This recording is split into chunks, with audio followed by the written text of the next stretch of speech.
السلام علیکم ناظرین، آپ دیکھ رہے ہیں KPN-HD اور میں ہوں علیزہ علی۔ قائد اعظم یونیورسٹی میں تیسرے دن بھی طلبہ تصادم کے درمیان جنگ جاری۔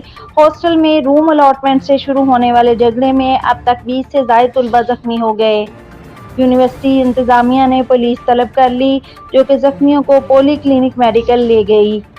یونیورسٹی طلبہ اور طالبات نے تشدد کرنے والے طلبہ کی گرفتاری کا مطالبہ کرتے ہوئے احتجاجی دھرنا دے دیا۔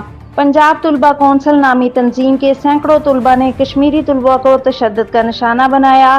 یونیورسٹی میں ایک طلبہ تنظیم کھلے عام غنڈہ گردی کر رہی ہے اور کوئی روکنے والا نہیں۔ اسلام آباد ضلع انتظامیہ اور پولیس کے انصاف دلانے تک احتجاجی دھرنا جاری رہے گا۔ طلبہ مزید نیوز اپڈیٹس کے لیے دیکھتے رہیے KPN-HD۔